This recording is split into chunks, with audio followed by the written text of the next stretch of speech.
திண்டுக்கல் அஞ்சலி ரவுண்டானா தேசிய நெடுஞ்சாலையில் இன்று அதிகாலை சாலை விதி மீறலால் காரும் பள்ளி மாணவன் வந்த சைக்கிளுடன் மோதி விபத்து.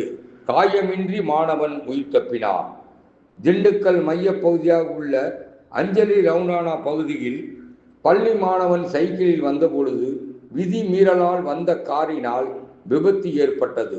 மாணவன் காயமின்றி உயிர் தப்பினார்.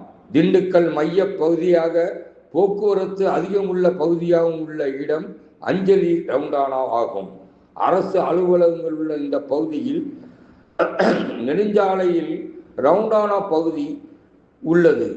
இப்பகுதியில் திண்டுக்கல், திருச்சி, சேலம், மதுரை, சென்னை போன்ற பகுதிகளில் செல்லக்கூடிய முக்கிய இடமாக திகழ்கிறது அஞ்சலி ரவுண்டானா.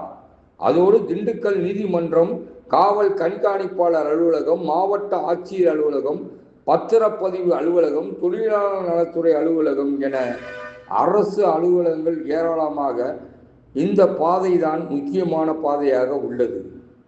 ஒரு சில நிமிடங்கள் போக்குவரத்து இடையூறு ஏற்பட்டாலே அது மிகப்பெரிய போக்குவரத்து இடையூறாக மாறி அனைத்து பொதுமக்களும் விரைந்து செல்ல முடியாத அளவுக்கு போக்குவரத்து நெருக்கடி ஏற்படும் இடமாகவும் உள்ளது.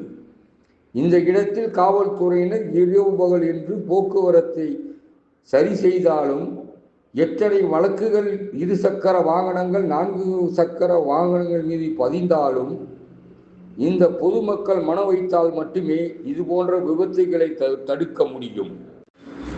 இந்த பொதுமக்கள் தேசிய நெடுஞ்சாலையில் ஒரு வழி பாதையாக இருக்கக்கூடிய சாலையை அடிக்கடி தவறாக விதிமீறல்கள் செய்து விபத்தில் சிக்குவது தொடர்கதையாகவும் நிகழ்வாகவும் உள்ளது.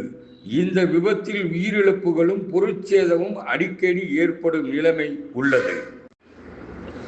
திண்டுக்கல் மாவட்ட ஆட்சியர் அலுவலகம் பகுதியில் உள்ள பாலத்தின் வழியாக சுற்றி வந்தால் 100 மீட்டர் அளவுதான் உள்ளது.